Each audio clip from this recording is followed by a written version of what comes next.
Hello, all you cosmic travelers and wanderers. This is Darlene Vandergrift and K. Melissa Waterman, inviting you to join us today in our episode of Expansion from Within, Exploring Multidimensionality.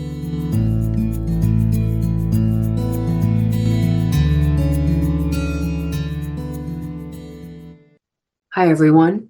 We're back today. We're doing episode number 58. We're continuing our discussion about the Death Be Told, about the writing that Darlene channeled together with a friend of hers that had passed over.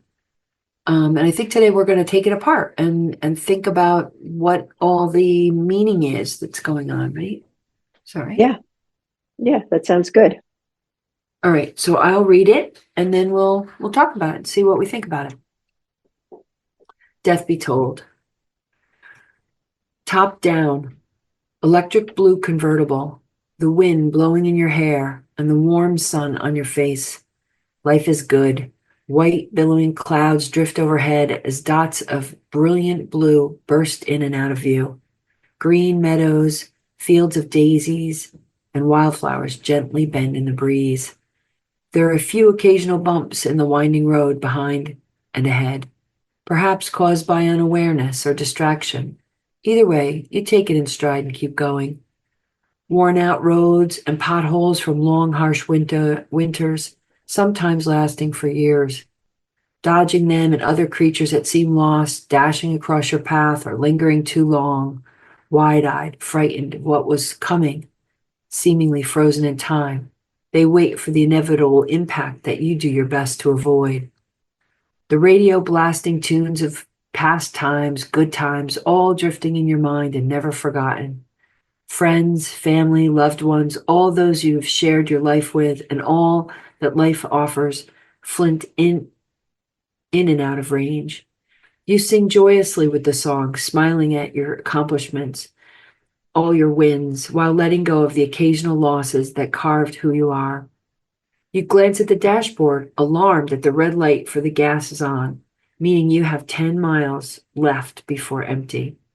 No one is around, not for miles, nor a gas station. Then you realize in your hurry to leave on this beautiful day, you forgot your phone. It's lying at home. There is no one to call. You drive hoping to get closer, but to what? You're not sure. You berate yourself for not stopping miles back for gas. How did you not know this was going to happen? But life was good. Life is good, you tell yourself. At this point, it doesn't matter about dodging the potholes. Hell, you're going right through them. The car bottoms out before returning to the road, feeling blessed you didn't break an axle. The sky is turning gray as darker clouds roll toward you. The fields no longer hold their passion for life and lie in the shadow of what's coming. The sun gradually disappears and the electric blue car no longer has its luster. The road is no longer paved and turns to gravel. Deep ruts spread across its surface where torrents of rain wash clean remorse, regrets, shame, and guilt. The engine sputters. Maybe one more mile. Just give me one more mile. The realization that you are not going to make it settles in, not to your destination or to the next gas station. A few sputters and one long gasp of taking its last breath, and it's done. Empty. Ahead, the blue sky punches a hole in the darkening gray, rolling clouds as the sun cascades around the bend. You see it, it's right there. You step from your car feeling lighter, buoyant, with no worries, no fear, pain, or suffering. No more potholes to dodge. You are free. As you glide closer and closer to that radiance ahead, you turn to look over your shoulder. The gray clouds engulf your once vibrant electric blue convertible and swallow the past. You can do this. You will do this, you murmur to yourself. One step at a time, closer and closer to the light. You are free. You are love. Every time I hear that, I have an emotional reaction. So it's good that we're going to pull it apart. I know that, when that came in, it was 3:00 in the morning, and I just got up and just wrote it. And I felt the friend that passed, Chrys, was very present and just giving me the words, along with her connection to the evolves, which was actually the Council of 28. She had a connection to them before they evolved. But yeah, I think it's important to pull it apart. Like, what does it mean? What does it mean, that electric blue car? How I see it is, it's our physical. That's what she chose. That was her. And it's an electric blue. It's not an electric car. It's an electric blue car, which, I'm looking at it this week. And you know what? We just bought an electric blue truck.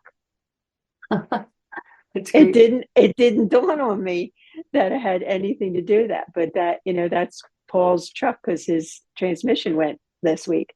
And so there is something about that. Like, how do we depict our physical body if we could put it into because it is a vehicle, right? Right. Would we pick an SUV? What color would it be? Right. What kind of engine? Is it souped up? Well, and if you think about what we choose in the life between lives when we're coming in, like, do we say, oh, this time I'll be a minivan. Oh, Yeah. this time, yeah, I want a convertible, like Mm-hmm.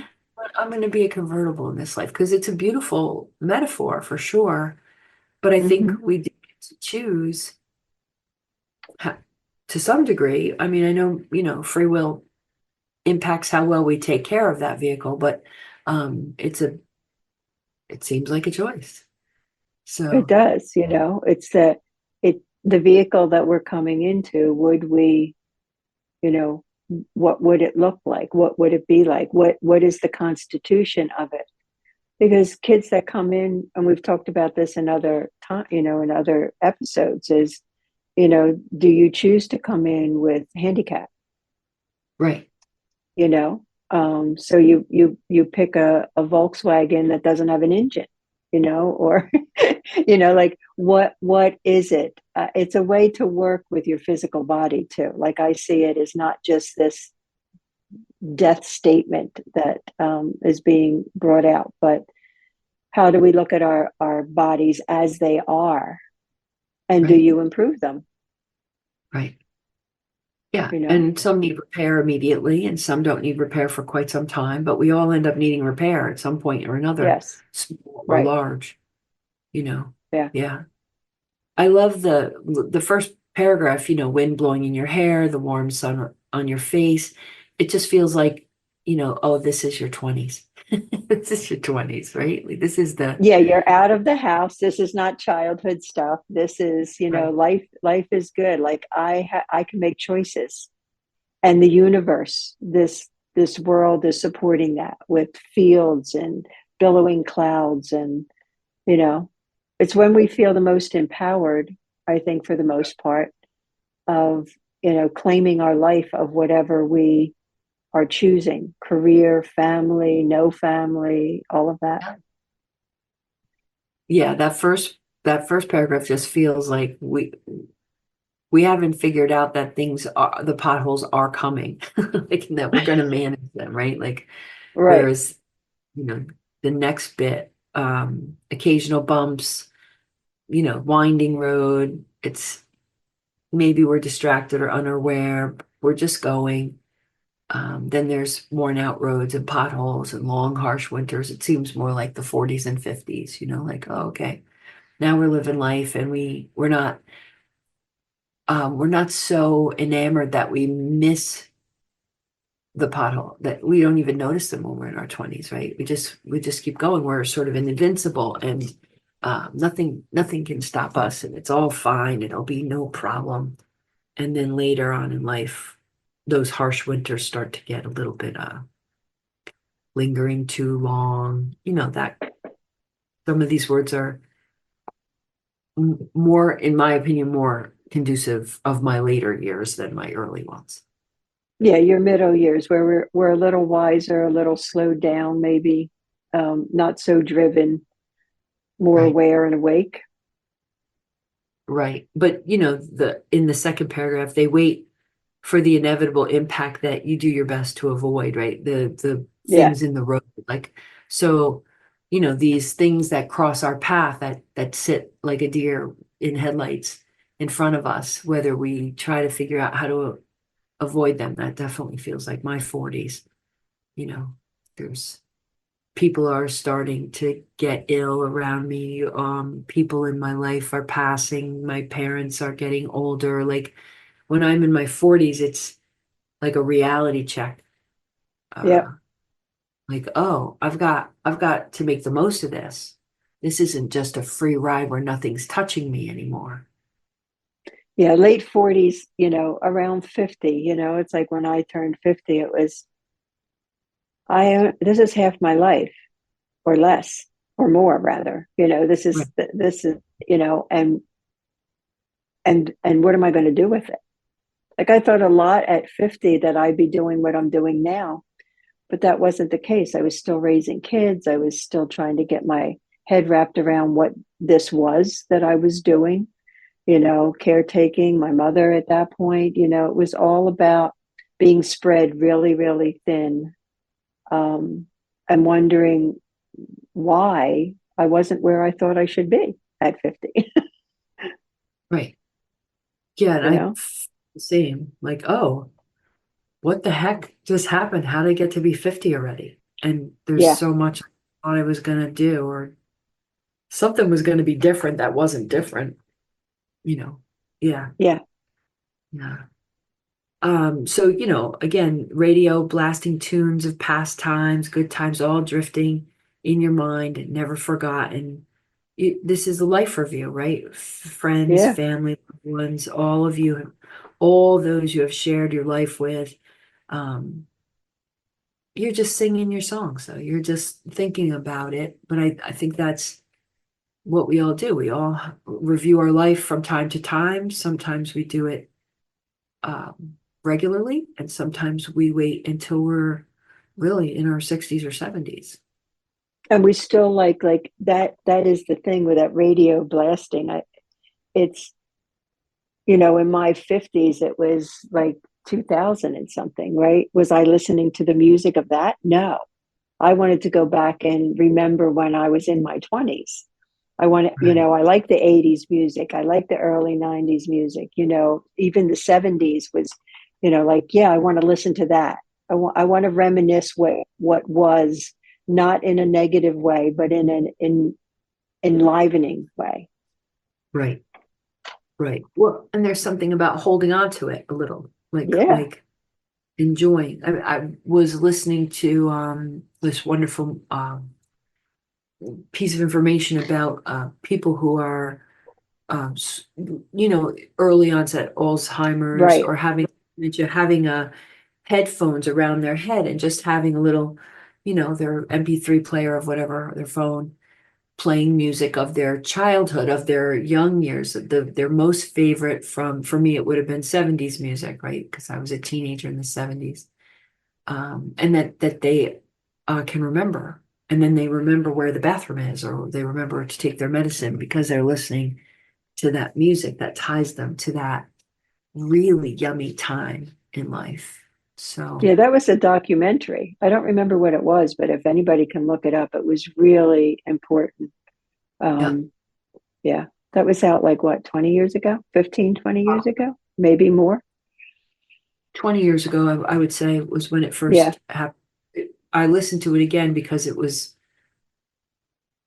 I think what I was thinking about was, well, what if every decade we were listening to music we love so much that is it music that keeps us alive and right? A friend went to see the Rolling Stones, and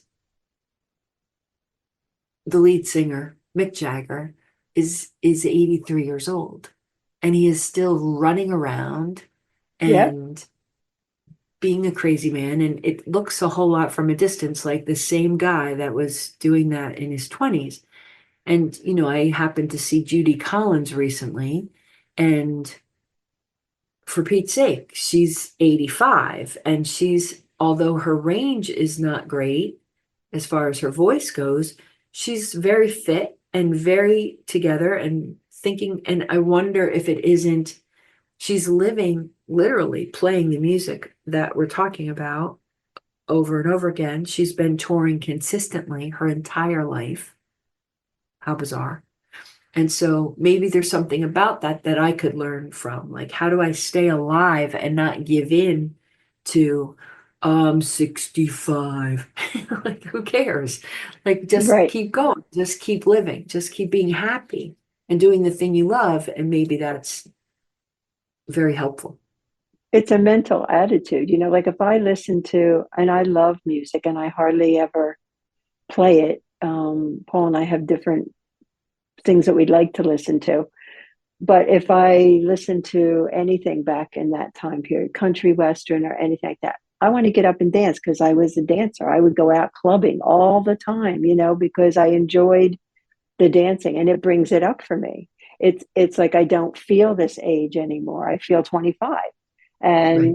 that feels really good. And I can move like it's interesting. Like I'm not just sitting there going la la la la la, like I want to get up and I move like I'm 25. I might pay for it a couple days later, but I am, it moves through you. And I think that's really important in energy, is listening to things that move through us, that we can move our bodies to and not be so confined. Like at this next part of looking at the dashboard and alarm that the gas light is on, it's like for me, that's, and what I think Chrys was saying is, life is going along great. And then you end up with an illness, then it's like, wow, I'm not, I can't do that anymore. And you find out that why you can't do that anymore. And in her case, it was cancer, and that was a big shock to her, to everybody. So it's that, and then you find out, well, I don't even have anybody to call. Like, where do I go with this? Yeah. Well, and the What do I fact do is, with this?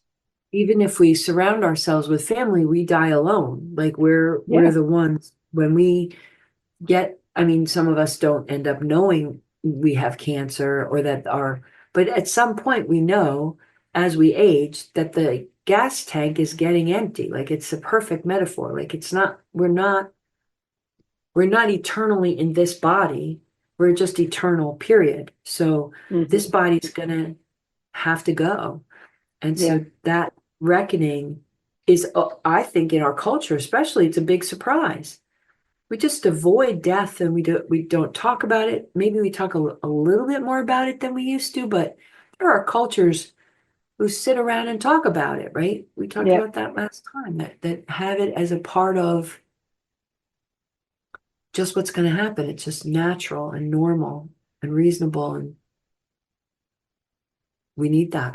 We need more of that so that we're not so shocked that the end is near, the end of this Yeah. particular round. Yeah. So you berate yourself for not stopping for gas, right? Oh yeah. I should have. Like why didn't I go to the doctor earlier? Why did I not know? Why did I keep smoking or drinking? You know, Right. like, oh God, now I have lung cancer and now I have liver cancer. Like why didn't I know that? Right. And we did Or not. the blamers, why didn't they tell me? Uh, Why didn't somebody tell me that I should stop drinking or smoking? But they don't, right. it's up to each one of us Sure. in some way to take care of this vehicle Right. by listening to it. Well, and the interesting thing to me is that, even we do know we're not supposed to smoke, and we do know we're Mm-hmm. not supposed to drink too much, and we do know we are told regularly all the things that cause cancer, and we're like, whatever, Yeah, whatever. it's not going to be me. Well, I'll say to my children once in a while, like, wow, that is really like they love fake scented candles. And I'm like, Mm. that's really not good for you in this closed building. Why don't you get some essential oils or something, a little bit more pure? Something's going to kill you, Mom. Right. That's absolutely true. Something is. You want it to be the candles? All right, I'll keep my mouth shut about it. But I don't, I know the candles aren't probably going to Kill them. kill them. Yeah. It's just we do think we're invincible and that Yeah. it's going to happen sometime, and we shrug off the responsibility. I have certainly shrugged off the responsibility of taking care of my vehicle, thinking, well, I'll take care of it soon, or whatever. It'll just end. Okay. But I think this is beautiful, this writing, and I think it's such a good metaphor. So let's see, what's the next part? Well, this whole paragraph, life is good. Life is good, you tell yourself. At this point, it doesn't matter about dodging the potholes. That's what we're talking about. Hell, you're going right through them. The car bottoms out before returning to the road. Oh, phew. I bottomed out, but I didn't break an axle. Yeah, I think I might be Yeah. at this stage. This is the stage I'm in. Let's just blow Yeah. through those potholes. Let, Fuck it. we're old enough. It really doesn't matter what we do. We're going to speak our truth. We're going to do whatever we do. Those potholes that we would have tried to avoid, it does, we're going for it. That's right. We're going for it. That's where I'm at the moment. And then the sky is turning gray. The darker clouds roll toward you. I didn't like this particular part of the writing. I was like, why? Why? No, I don't want any gray clouds. The field no longer holds their passion for life. They lie in the shadow of what's coming. The sun gradually disappears. The electric blue car has lost its luster. Isn't that true? Yeah. I mean, where we start to feel the aging process in a more significant way. It's not 50 or 60 anymore. You're 70 and you're 80 and you're going, wow, not too far ahead, is it? you know? Just, noticing as we age the wrinkles and the Mhm. things, necks become odd looking. And it's like, oh yeah, that's not the luster that when you look at a 20-year-old, they're Mm-mm. just puffy and pink, and we're not so puffy and pink anymore. No. Yeah, it's true. The paint is starting to wear a little thin. The engine sputters, maybe one more mile. Just give me one more mile. The realization you're not going to make it settles in, not to your destination or the next gas station. A few more sputters and one long gasp, and it's done. And I think this is the place where if we talk more about death, this might not be such a horrible moment. Right. And we talked about the last time, or at least we're going to talk about it the next session episode is, who do you want there with you in that last breath? Right. When I think about it for me at this moment, I vacillate between, do I want my kids and my grandkids there, or do I don't want anyone? Right. I don't want them to experience it. I don't want to feel undone with them around, because there's Right. always more. How are they going to grow up? Are they going to get married? Am I going to have great grandchildren? If I, like whatever category or age that they're at, having them around feels like, yes, it's really sweet, but would I fight not going? Right. And I think a lot of people do fight, not going and wait till Yeah. everybody leaves for the evening, and then they Yeah. And then pass. they say, I'm done. Yeah. Yeah, sometimes I think that's part of our personality, like how we process now. Do I want to process by myself, or do I need other people? Am I, Right. it's probably Right. similar. Yeah, I think Yeah. that's what I did like next is ahead. The blue sky punches a hole in the dark and gray clouds as the sun cascades around the bend. You see it, it's right there. You step from your car, feeling lighter, buoyant, no worries. It's like, yeah, once you leave the car, no Yeah. worries. Yeah. And there's Yeah. no turning back. It's empty, and you need to move on. Yep. It's just radiance. The gray clouds behind you just swallow up the past, and you're just on your way. And of course, one step at a time, closer and closer to the light. It's beautiful. And I really felt Chrys, like she wanted me to know that was her experience, as much as she struggled here in the last several years, and all those people that she saw to say goodbye to and everything, that last piece for her was real freedom. Like, she was a freedom fighter. She was in the women's rights movements from the 60s and 70s, and she was an advocate. She was what was a sociologist, so she taught in the college level, and she was incredible what she accomplished, book writing and all of that. And then it's like done. Like, she was like, I'm good. Right. Like, don't worry about me. Like, I'm good. Like, I had a great car while it lasted, but I'm good, and I'm ready to do whatever I need to do. Yeah. It was significant for me to hear from her in that way. I bet. And I love it. And I love that it's a gift for all of us to remember that whatever we experience in this life, no matter how horrific or beautiful, it's just journey. Yeah. It's just the experience of this particular life. And there's more. And we can come and do it again. We can do something else. We can go, I don't know, fly to some other planet. I don't know what we can do. The options are endless, but there's nothing like bad about any of it. Nothing regretful about any of it. No. And, this morning, actually, not realizing, putting the two and two together, that we were going to be doing this, I was asking myself, this is still while I'm waking up, those people that I really cared about, my mother, my father, the friends that passed recently, those that, like, where are they? It was my brother that passed 2 years ago, my mother 13 years ago. It's like, where are they, and why don't I hear from them?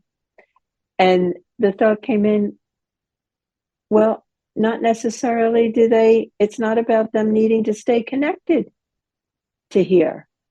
They have their own life, just like your children have their own lives, like, they move on in spirit. It doesn't mean that they don't care, and it doesn't mean that there isn't some thread that you can connect with in another lifetime if you both choose. But they're doing their own thing. Right. And it's our need for attachment. That's right. Well, one of the things that I love to try and teach people, although it's a difficult topic, is about, I believe it's in the Carlos Castaneda writings, about having a petty tyrant. And the reason that we all have one, and we all have one or more at any given time. And they say, if you don't have one, go find one, because the lesson of detachment is the most valuable on planet Earth. So that when we die, we can go, we can fly, that we're not still hanging on. We sometimes choose to come back again just to hang out with the same beings because we're so attached to them, or we're attached to this stuff, or we're attached to the money, or attached to whatever. And so the petty tyrants help us go, oh yeah, whatever, and shake it off a bit. Like, I'm making a shaking motion. You guys can't see, sorry. But it's a beautiful lesson, that Tell me about detaching. the petty tyrant. What does that mean? A petty tyrant, think of someone who gets under your skin. Okay. So they're not the tyrant that lives in the castle on the hill and takes all your money, right? Right. They're the petty tyrant. They're just a little gnat. They're just the kind of like, whoa, would that person just stop? Would they just stop being who they are? Would they just stop bugging me? Bosses are Okay. often a person's petty tyrant. Bosses are, in my line of work, I end up hearing about people's bosses, and it's that they just are too manipulative. They're too micromanaging.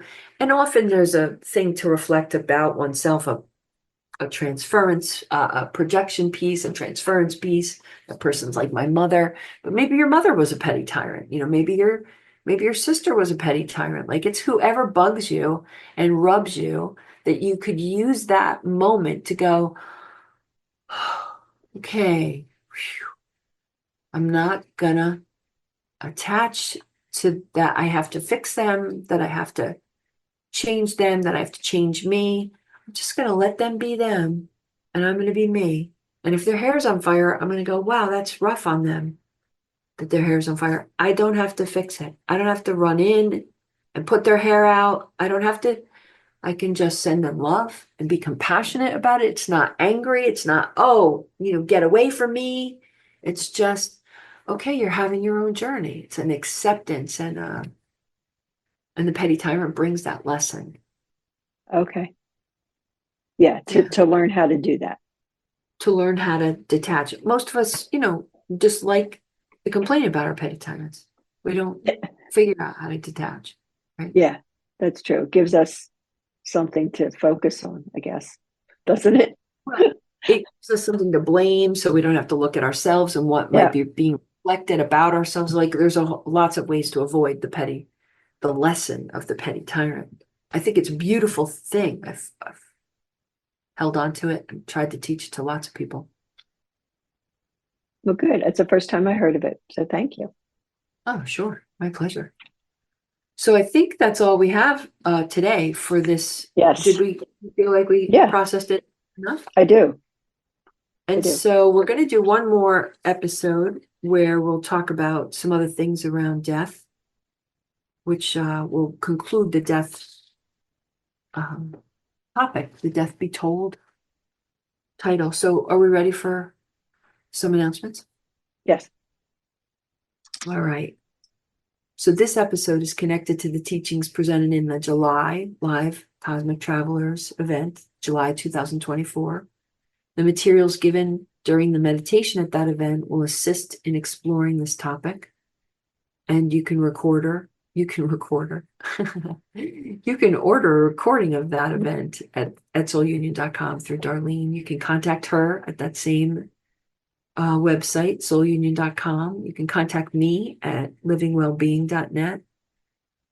Please come to the Cosmic Traveler session. It's a live event on the third Sunday of each month. You can join via Zoom. We might even meet in person sometime in the future. At these sessions, all humans participate in a guided interactive meditation directly with the evolves.